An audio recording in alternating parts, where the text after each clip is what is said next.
پیارے دوستو، میں ہوں اپنے چینل علم اور آگاہی کے ساتھ۔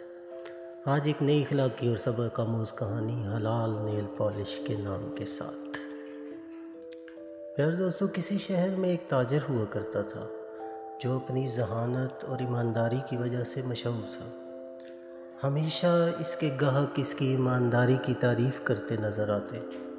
ایک دفعہ اسی تاجر نے کسی دوسرے ملک سے نیل پالش امپورٹ کی، لیکن تاجر کی بدقسمتی کہ نیل پالش کوالٹی کے اعتبار سے انتہائی ناقص نکلی۔ مطلب جیسے ہی نیل پالش پر پانی لگتا، نیل پالش اترنا شروع ہو جاتی۔ تاجر کو یہ دیکھ کر پسینے آنے لگے اور دل ہی دل میں سوچنے لگا کہ اب تو بربادی اس کا مقدر بن چکی۔ خیر، مرتا کیا نہ کرتا، سوچتا رہا کہ کیا کیا جائے۔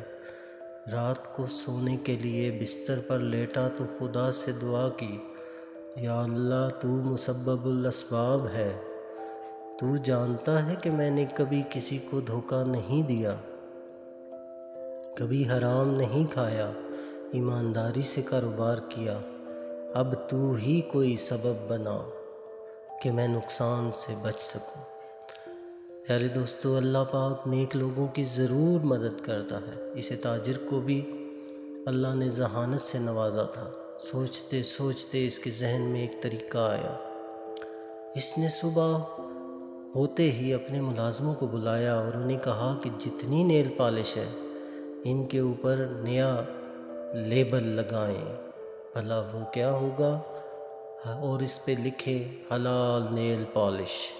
جیسا کہ آپ سب کو معلوم ہے کہ نیل پالش لگا کر نماز نہیں ہوتی، کیونکہ وضو میں پانی ناخن تک نہیں جاتا تو وضو مکمل نہیں ہوتا۔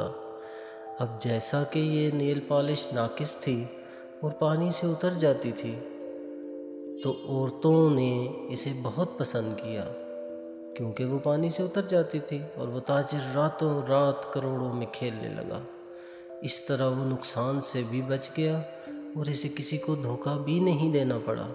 اپنی کمائی سے اس نے ایک محل تعمیر کیا اور اس پر بڑا سا لکھا، ھذا من فضل ربی۔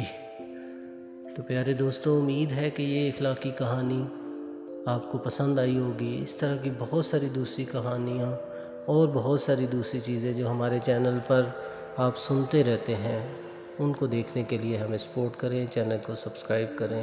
اللہ آپ کا حامی و ناصر ہو۔ جزاک اللہ۔